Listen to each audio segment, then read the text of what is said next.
오늘까지는 이 과목에 대한 용어를 좀 배우고 다음 주부터는 이제 본격적으로 이제 중개업을 어떻게 하는지를 공부할 텐데, 오늘까지는 이 과목 공부하기 위해서 용어를 배우고, 그 다음에 이제 중개업을 하려면 등록을 해야 되는데 어떻게 등록을 해야 되는지 이런 부분만 오늘까지 공부하면은 이 과목이 이제 기초 부분이 끝나는 것이고, 다음 주부터는 좀 수월하게 들어갑니다.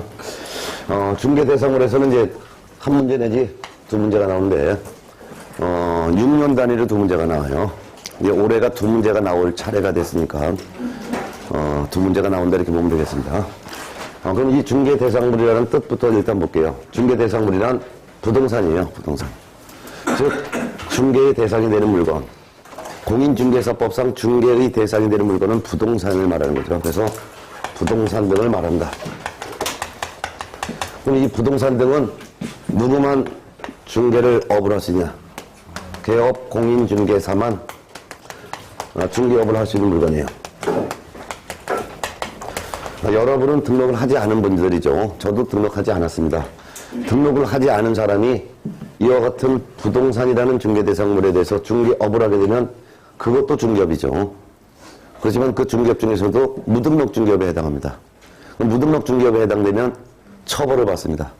그 처벌은 3년 이하의 징역 또는 2천만 원 이하의 벌금 중에 하나의 처벌을 받죠. 그렇지만 개업 공인중개사가 이 부동산이라는 중개대상물에 대해서 중개업을 해도 이건 적법한 중개업이기 때문에 처벌받지 않습니다. 그래서 부동산에 대한 중개업은 오로지 개업 공인중개사만이 중개업을 할 수 있는데, 그 중개업을 할 때 그 흥정의 대상이 되는 물건이 바로 이제 부동산이고, 이 부동산은 어떤 것들이 있는지, 그리고 이 부동산의 구체적인 내용은 뭔지, 이와 같은 내용을 오늘 공부합니다. 그럼 중개대상물에 해당되는 이 부동산은 어떤 것들이 있는지가 공인중개사 법령에 규정이 되어 있어요. 법령에 규정이 되어 있는, 이 말을 줄여서 법정이라고 하고, 앞으로 이 5글자 중개대상물을 물자 한 글자를 써서 제가 이제 판서할 때는 물자 하나만 쓰겠습니다. 그럼 어떤 물건이 법령에 규정되어 있는 개업 공인중개사만이 중개업을 할 수 있는 물건이냐? 조문을 봐야 될 거예요. 그래서 조문 다지기 보겠습니다. 조문 다지기. 법 제3조 중개대상물의 범위. 이 법에 의한 중개대상물은 다음과 같다. 첫 번째는 법의 토지. 두 번째는 건축물. 이 두 가지가 거의 대부분이죠. 부동산 중에서도. 근데 건축물 다음에 그 밖에라는 조사가 또 있네요. 그 밖에 토지의 정착물. 토지에 고착되어 있는 물건을 토지의 정착물이라고 하고, 토지에 고착되어 있는 그 물건 중에 대표적인 것이 바로 이제 건축물이죠. 그렇지만 토지의 정착물은 건축물도 있지만 그 밖에 또 있다 그 말이에요. 이 두 가지가 바로 공인중개사 법령에도 규정되어 있지만 민법에서도 규정을 하고 있는 민법상의 부동산이기도 하죠. 민법에서는 토지, 그 밖의 정착물은 부동산이다 라고 규정을 해놨기 때문이죠. 자, 이와 같이 두 가지 물건이 대표적인 중개대상물로서 개업 공인중개사만이 중개업을 할 수 있는 물건인데, 이 두 가지 말고도 또 있다 했어요. 3. 그 밖에도, 책에 보면 그 밖에도 대통령령에서 정하는 재산권 및 물건 이렇게 해놨어요. 그럼 대통령령에서 규정하고 있는 재산권 및 물건도 중개대상물이기 때문에 그 대통령령에서 규정되어 있는 중개대상물이 뭐냐 봤더니 바로 밑에 0 이렇게 돼 있어요. 이 0은 대통령령을 말하고 대통령령 2조에서도 중개대상물을 규정해놨습니다. 자, 봤더니 0, 2조 중개대상물의 범위 해놓고 법 제3조 3호에 따른 중개대상물은 다음 각과 같다 해놓고 또 해놨어요. 1. 임목에 관한 법률에 따른 임목. 두 번째는 2. 공장 및 광업재단 저당법에 따른 공장재단 및 광업재단. 자, 그렇다면 중개대상물로 규정되어 있는 개업 공인중개사만 중개업을 할 수 있는 물건으로 규정되어 있는 것은 나눠보면 총 5개가 되죠. 토, 건, 입, 공, 광 5가지. 요 5가지는 요 사람만 중개업을 할 수 있는 거고, 여러분 같이 등록하지 않은 사람이 요거 중개업을 하면 처벌을 받을 수 있는 대상이 되는 물건이다. 이렇게 이해하면 될 것 같습니다. 이 5가지 물건 중에서도 요 두 가지는 바로 이제 민법에서 규정되고 있는 부동산인데, 요 3가지는 민법에서 규정하고 있지 않습니다.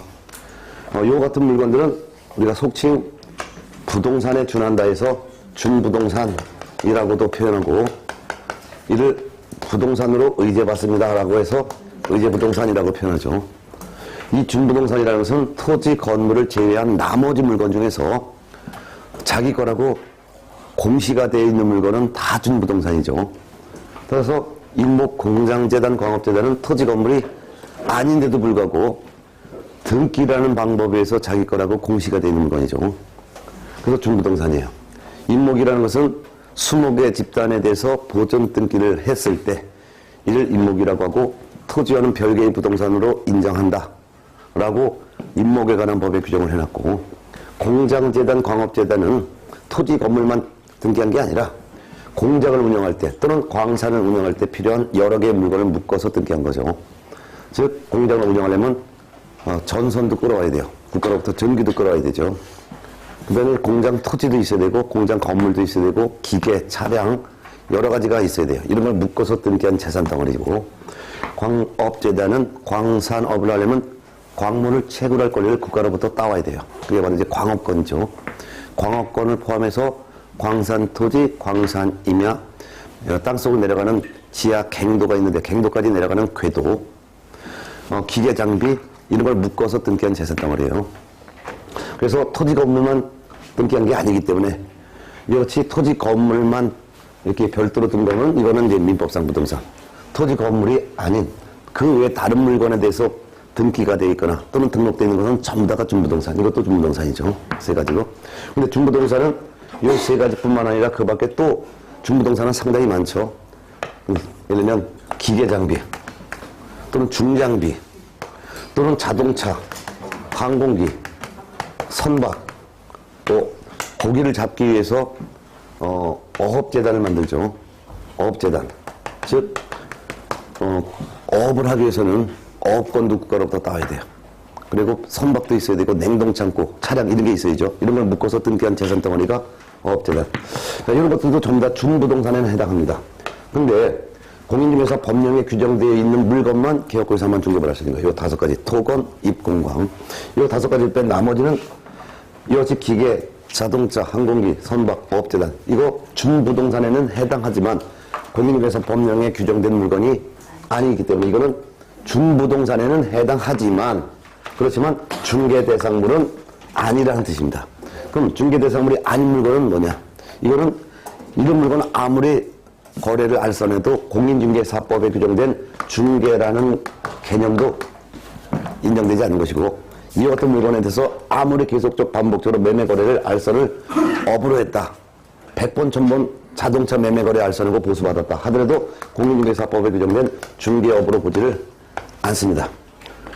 그러니까 이런 거는 여러분이나 저처럼 등록을 하지 않은 사람들이 100번, 1000번 매매 거래 알선하고 보수를 받아도 중개업이 아니기 때문에 무등록 중개업도 아니라 이거예요. 그러니까 처벌받지도 않는 거죠. 우리가 딱 일주일 전에 용어의 정의를 공부할 때 중개라는 용어를 공부했었어요. 복습해 볼게요. 중개라 하면 법 제3조의 규정에 의한 중개대상물에 대하여, 즉 토, 건, 입, 공, 광 이 5가지 물건에 대해서 거래 당사자 간의 매매나 교환이나 임대차나 그 밖의 권리의 득실 변경에 관한 행위를 알선하는 것을 말한다. 이렇게 했었죠. 그때 알선은 몇 번 하냐? 한 번 하는 것을 중개라고 하는 거예요. 네. 근데 중개업이라는 용어는 어떻게 공부했냐? 중개라는 용어에서 업자 하나만 더 들어가면은 중개업이 되는데 이 업이라는 것은 계속 반복하는 거예요.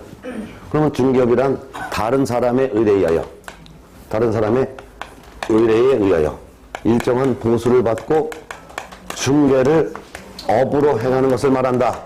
이랬죠. 업으로 한다는 건 계속 한다는 거죠.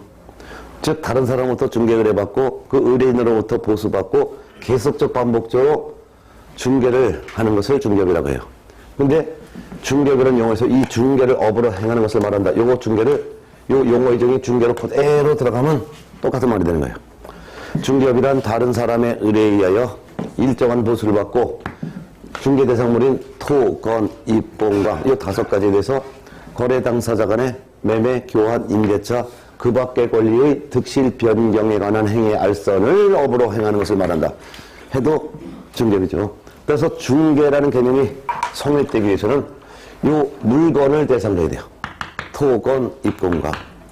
요 물건이 아니면은 아무리 거래를 알선해도 공인중개사법에 규정된 중개로 보질 않는다 이거예요.